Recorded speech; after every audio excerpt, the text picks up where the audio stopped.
Imetimia saa 6 kamili kwa saa zetu za Afrika Mashariki. Ifuatayo ni taarifa ya habari kutokea hapa Triple FM. Somaji ni Laza Kilimkimo. Wa kwanza ni muktasari wake. Waziri Mkuu Daktari Mwigulu Nchemba ameagiza kuchukuliwa hatua kali za kisheria dhidi ya watumishi wote wa umma watakobainika kuhusika na ubadhirifu wa fedha za serikali ili kukomesha vitendo hivyo nchini. Serikali imeahidi kuendelea kuimarisha huduma za afya ya kinywa cha meno nchini kupitia uwekezaji wa miundombinu, mafunzo ya wataalamu na matumizi ya teknolojia za kisasa. Waziri wa mambo ya nje Balozi Daktari Mahamudu Thabit Kombo amekutana na Watanzania wote wanaoishi katika Jamhuri ya Korea na kuhimiza kuendelea kwa mabalozi wazuri wa Tanzania. Na kimataifa, Ethiopia inatarajiwa kufanya uchaguzi siku Jumatatu katika zoezi ambalo chama tawala kinatarajiwa kushinda kwa kishindo kutokana na upinzani uliogawanyika na dhaifu. Habari kamili. Singida. Waziri Mkuu Daktari Mwigulu Nchemba ameagiza kuchukuliwa hatua kali za kisheria dhidi ya watumishi wote wa umma watakaobainika kuhusika na ubadhirifu wa fedha za serikali ili kukomesha vitendo hivyo nchini. Ametoa kauli hiyo wakati akizungumza na wananchi wa Itigi mkoani Singida, ambapo ameeleza kuwa serikali haitavumilia watumishi wote wanaotumia nafasi zao vibaya kwa kuiba mali na fedha za umma nchini. Amesema watumishi wote wanaobainika kufanya ubadhirifu hawapasi kuhamishwa kutoka kituo kimoja cha kazi kwenda kituo kingine, kwani hatua hiyo haina tija na inaendelea na asia kuendelea kufanya vitendo hivyo zaidi. Aidha, ameonyesha kusikitishwa na baadhi ya watumishi wa umma wanaoshindwa kutambua dhamana waliopewa na wananchi, akibainisha kuwa wengi wamepata elimu kwa gharama na kodi za serikali.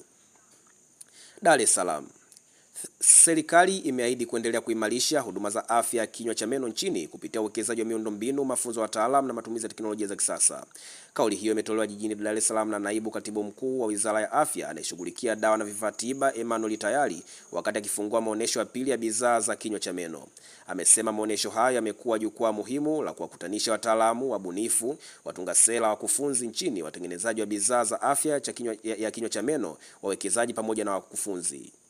Amesisitiza kuwa afya ya kinywa cha meno ni sehemu muhimu ya afya kwa ujumla na kwamba magonjwa ya kinywa cha meno yanaendelea kuathiri mamilioni ya watu duniani, kuasili lishe na elimu ya uzalishaji. Waziri wa mambo ya nje Balozi Daktari Mahamudu Thabit Kombo amekutana na Watanzania wote wanaoishi katika Jamhuri ya Korea na kuhimiza kuendelea kwa mabalozi wazuri wa Tanzania.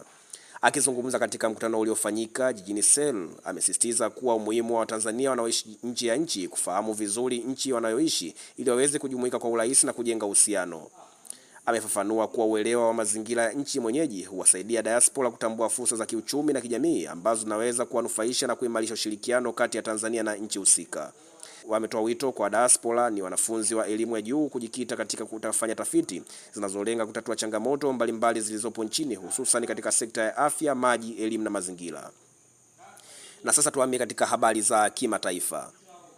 Addis Ababa. Ethiopia inatarajiwa kufanya uchaguzi siku ya Jumatatu katika zoezi ambalo chama tawala kinatarajiwa kushinda kwa kishindo kutokana na upinzani uliogawanyika na dhaifu. Chama cha Plus Party cha Waziri Mkuu Abiy Ahmed kwa sasa kinashikilia zaidi ya viti 500 katika baraza la wawakilishi na kinatarajiwa kupata ushindi mkubwa katika uchaguzi huu.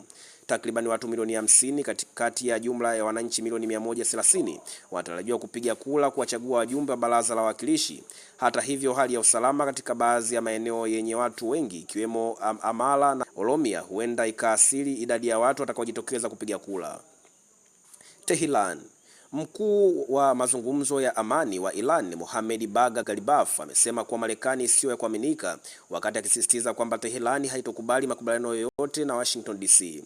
Matamshi yake yanakuja wakati kukiwa na ripoti kwamba rais wa Marekani Donald Trump ametoa pendekezo jipya kuhusu upatikanaji wa amani lenye masharti mazito kwa Iran. Amesema kuwa marekebisho yoyote kwenye rasimu ya makubaliano hayo yanaweza kucheleweshwa kufikia kwa suluhu ya kumaliza mzozo wa Mashariki ya Kati na kufunguliwa tena kwa mlango bahari wa Hormuz. Amesisitiza kuwa Iran ilikuwa tayari katika mazungumzo na Marekani kuhusu mustakabali wa mpango wake wa nyuklia mnamo mwezi Februari, wakati Marekani na Israel zilipoanzisha mashambulizi yao. Kabla ya kumaliza taarifa yetu ya habari, tusikilize tena muktasari wake. Waziri Mkuu Daktari Mwigulu Nchemba ameagiza kuchukuliwa hatua kali za kisheria dhidi ya watumishi wote wa umma watakaobainika kuhusika na ubadhirifu wa fedha za serikali kukomesha vitendo hivyo nchini. Serikali imeahidi kuendelea kuimarisha huduma za afya ya kinywa cha meno nchini kupitia uwekezaji wa miundombinu, mafunzo ya wataalamu na matumizi ya teknolojia za kisasa.